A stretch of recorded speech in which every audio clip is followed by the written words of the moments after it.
सारे लोग आ रहे हैं पहले आपसे फिर इधर भी करेंगे।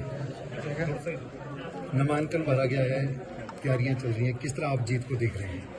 देखिए, अभी तरह से हम पूरा प्रयत्न कर रहे हैं, प्रयास कर रहे हैं। पूरी पार्टी इसमें निरंतर लगी हुई है, दिन रात मेहनत की जा रही है और हम आशा रखते हैं कि लोग हमारे पक्ष में अपना मत देंगे। जीत के लिए हम, मुझे लगता है, ताकि अग्रसर है और मेहनत करें और निश्चित अच्छा इसका रिजल्ट। वहीं जो डॉक्टर राजीव सैजल, उनका कहना है कि आपका जो है रास्ता रोका जाएगा, परमाणु तक नहीं जाने दिया जाएगा, आपको यहीं पे बांध के रखा जाएगा। किस तरह देख रहे हैं कि कसौली की जनता, सोलन की जनता और शिमला की जनता या सिरमौर की जनता, किस तरह का प्यार और स्नेह आपको मिल रहा है? देखिए, अभी चुनावी समय है, कई बातें कहते हैं और मैं तो शिमला पार्लियामेंट में ही रहूँगा। जो गुमशुदा तलाश केंद्र में गए थे वो आजकल आए हुए हैं, तो मैं समझता हूँ हम चुनावी समय के लिए नहीं है, परमानेंटली यहीं पे रहते हैं और यहीं पे काम करेंगे। परमाणु क्या, मैं पूरे अपने इलाके में घूमता रहूँगा और उसका ध्यान रखा जाएगा। उन्हें छोटी कॉन्स्टिट्यूंसी की फिक्र करने की आवश्यकता है। आप जैसे कि भाजपा की अगर बात करें तो भाजपा लगातार प्रेस वार्ता कर रही है, प्रेस कॉन्फ्रेंसेस कर रही है। आपको क्या लगता है कि वो प्रेस वार्ता के माध्यम से ही अपनी बात कहना चाहती है और फील्ड में जाने से डर रहे हैं उनके नेता? क्या कहेंगे? देखिए, उनकी अपनी स्ट्रैटेजीज हैं, वो अपने तरीके से काम करना चाह रही है। मेरा जो अपना तरीका है उसमें हम अपनी पार्टी कार्यकर्ताओं के संग लोगों से मिल रहे हैं, उनसे उनका सुझाव ले रहे हैं और मदद कर रहे हैं ताकि हमारे पक्ष में लोगों का रुझान बढ़े। सुरेश कश्यप लगातार परिवारवाद को भी लेकर बोल रहे हैं और दूसरी चीज़ों को भी लेकर बोल रहे हैं, आप कैसे बात करते हैं? हमीरपुर में क्या है, तो हमें सोचना चाहिए कि जो बोल रहे हैं, जिस तरीके से रुझान कर रहे थे, उसके ऊपर अपनी बात करें, इधर उधर भटकाने की जरूरत नहीं। शिमला संसदीय क्षेत्र का आपने दौरा किया, सारे आप बोल रहे हैं, ऐसी कौन सी प्रमुखता कहेंगे या ऐसी कौन सी समस्या जो ज्वलंत मुद्दा रहेगा जीत के बाद, अगर आप जीते हैं तो उसको पूरा करेंगे? देखिए, बहुत सारे मुद्दे हैं जिसके ऊपर हमें विचार करना है और मुझे हिमाचल की जो हमारी शिमला पार्लियामेंट है, इस क्षेत्र की जो आवाज़ उठानी है, उसमें अनेकों मुद्दे हैं। चाहे हमारे सेब के इम्पोर्ट का है, चाहे हमारे सड़कों का है, चाहे ग्रामीण स्तर पे क्या हम पॉलिसीज़ बना सकते हैं जिससे सड़कों की सुविधा दिल्ली सरकार से हम मुहैया करवा सकते हैं। पानी का जो आने वाले समय के लिए हमें काम करना है, जो राष्ट्रीय उच्च मार्ग है उस पर कई चीज़ें जो खामियां हैं उसके ऊपर विचार करना है। आने वाले हमारे जो बच्चे हैं उनके लिए हम किस तरह से काम कर सकते हैं, इंडस्ट्रियलाइजेशन के ऊपर और रेलवे नेटवर्क के ऊपर हम जो काम करने वाले हैं उसके ऊपर आवाज़ उठाने वाले हैं। तो ये काफ़ी मुद्दे हैं, उनके ऊपर प्रॉपर एक तरीके मैं समझता हूँ बिंदुबद्ध उसके ऊपर हम काम करने वाले हैं। मेरे साथ आदमी हमारे कर्नल धनराम शामिल जी भी हैं जिन्होंने 10 साल इस पार्लियामेंट की सेवा की है। तो मेरे पास ऐसा खजाना है जिससे हम गाइडेंस लेते हुए अपने इलाके को आगे बढ़ाएंगे। नरेंद्र मोदी जब सोलन में आए थे पिछले चुनावों में तो उन्होंने वादा किया था यहाँ के किसानों को कि जो टोमेटो प्रोसेसिंग यूनिट है वो दिया जाएगा, फूड प्रोसेसिंग यूनिट है वो लगाया जाएगा। और तो यहाँ की जनता ने जिताया भी, लेकिन उसके बावजूद भी जो फूड प्रोसेसिंग यूनिट है वो कागजों में रह गया। ये बिल्कुल आपने बात सही कही है और उन्होंने ये भी कहा था कि मैं जो इम्पोर्ट ड्यूटी है उसको मैं हाई करूँगा। आज हमारे हॉर्टिकल्चरिस्ट जो है, सेब के बागवान जो है हमारे, उनके साथ इतना अन्याय हो रहा है, उसके ऊपर आवाज़ नहीं उठाई गई। इसलिए जो अलग अलग रास्ते से, चाहे नेपाल के रास्ते से, अफगानिस्तान के रास्ते से जो संधियाँ जो साइन हुई, एग्रीमेंट्स जो साइन हुए हैं इंटरनेशनल, उसका मिस यूटिलाइजेशन हो रहा है, उसके ऊपर कोई गौर ही नहीं किया गया। जबकि उन्होंने खुद कहा था कि वाशिंगटन एक एप्पल का एक वैरायटी है, वो सबसे ज़्यादा इस मार्केट में आ गया है। चाइना का जो एप्पल है वो अलग अलग रास्तों से आ रहा है हिमाचल में, तो हमारे बागवानों के साथ जो अन्याय हो रहा है उसके ऊपर आवाज़ उठानी बड़ी जरूरी है। और इसी तरह राष्ट्रीय उच्च मार्ग का जो हमारे हाल हुए हैं, आपने देखा है कि लगभग 3 महीने तक हमारा राष्ट्रीय उच्च मार्ग बंद रहा, उसके बावजूद उन्होंने टोल वसूल करते रहे।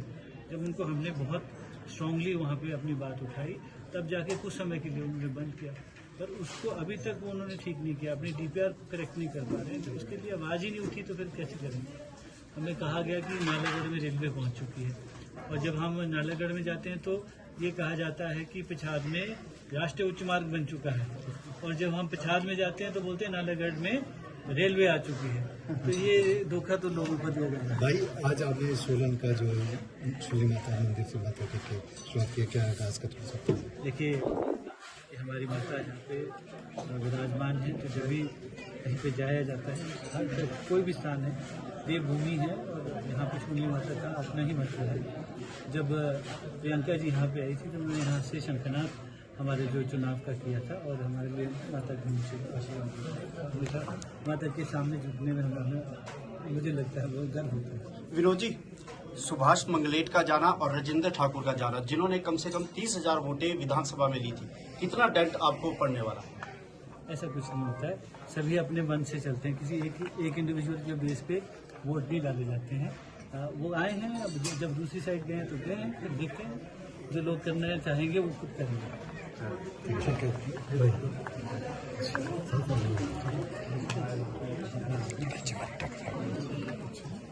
और सोलन कॉन्स्टिट्यूंसी आपकी है, तो कितने ज़्यादा मतों से आप उनको विजय दिलाएंगे? सबसे पहले तो माँ शूली के चरणों में प्रणाम, जिसके आशीर्वाद लेने के लिए हम आए अपने युवा